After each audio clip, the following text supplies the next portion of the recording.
Israel और Iran के बीच लगातार टकराव जारी है। इजराइल कई अन्य देशों में ईरान समर्थकों को निशाना बना रहा।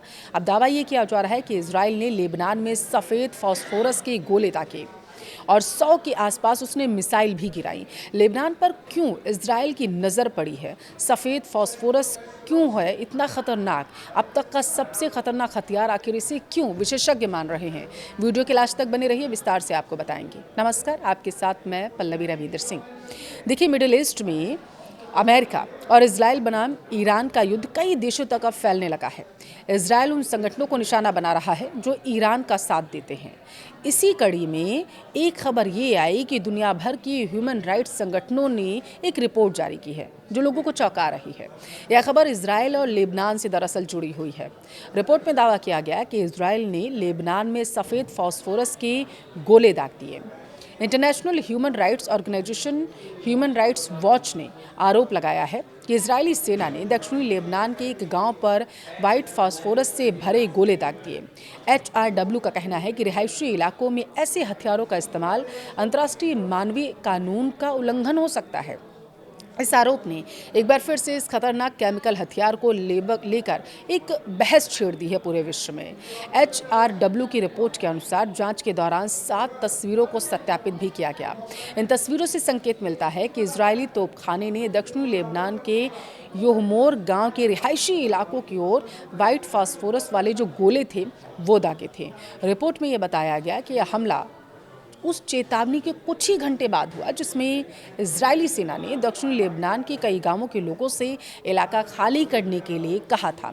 रिपोर्ट में कहा गया है कि अब जो चीज़ें सामने आ रही हैं वो बेहद ही खतरनाक हैं। आपको वो भी समझाएंगे। देखिए, HRW ने यह भी कहा है कि वह स्वतंत्र रूप से यह पुष्टि नहीं कर पाया कि हमले के समय गांव में नागरिक मौजूद थे या नहीं, इलाके को खाली करवा लिया गया था या फिर नहीं। साथ ही किसी के घायल होने या हताहत होने की भी पक्की जानकारी निकलकर सामने नहीं आई। संगठन के लेबनान शोधकर्ताओं ने दावा किया कि रिहायशी इलाकों में इस तरह के हथियार का इस्तेमाल बेहद चिंताजनक है और इससे आम लोगों की सुरक्षा को गंभीर खतरा हो सकता है। क्या होता है वाइट फास्फोरस? इसको आप ज़रा समझिए। देखिए, वाइट फास्फोरस एक ज्वलनशील रासायनिक पदार्थ है जिसे तोप के गोले, बम या रॉकेट के जरिए छोड़ा जाता है या हवा में ऑक्सीजन के संपर्क में आते ही जल उठता है और बेहद ही ऊंचे तापमान पर जलता है। इसके कारण घर, खेत, अन्य ढांचे जो होते हैं आसानी से आग की चपेट में आ जाते हैं। हड्डियां गल जाती हैं, मांस का तो पता ही नहीं चलता है। विशेषज्ञों के अनुसार यह पदार्थ मानव शरीर के सेल्स तक को पूरी तरीके से जला सकता है और ऑक्सीजन मिलने पर बार बार ये सुलगता रहता है जिससे इसकी चोटें और भी ज़्यादा खतरनाक हो सकती हैं। अंतर्राष्ट्रीय मानवीय कानून के मुताबिक घनी आबादी वाले इलाकों में ऐसे हथियारों का इस्तेमाल बेहद जोखिम भरा होता है और यही वजह है कि युद्ध के दौरान सेनाओं को नागरिकों को नुकसान से बचाने के लिए विशेष सावधानी बरतने की भी सलाह दी जाती है। अब इस पर इजराइल ने अपना पक्ष क्या रखा है वो समझिए। इस मामले में इजराइल की सेना ने अभी कोई फिलहाल के लिए नया बयान जारी नहीं किया। हालांकि पहले वह यह कह चुका है कि वाइट फास्फोरस का इस्तेमाल आमतौर पर धुएं की आड़ बनाने या सैन्य गतिविधियों को छिपाने के लिए किया जाता है। सेना ने दावा किया है कि इसका उपयोग सीधे नागरिकों को निशाना बनाने के लिए नहीं किया गया।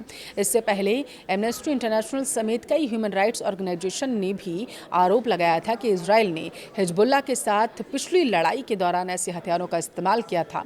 हालांकि एक दावा ये भी कि इजराइल अब उन सभी इलाकों, देशों, स्थानों को अपना निशाना बना रहा है जो ईरान को सपोर्ट करते हैं या फिर भविष्य में सपोर्ट कर सकते हैं। इसलिए पहले ही एहतियात बरतते हुए इजराइल इन स्थानों को मिट्टी में मिला देना चाहता है। वो कहावत है ना रहेगा बांस ना बजेगी बांसुरी। इस कहावत को लगता है इजराइल ने ज़्यादा ही सीरियस ले लिया है। इजराइल की सोच और मंशा को लेकर आपकी राय क्या है? कमेंट में ज़रूर बताएं।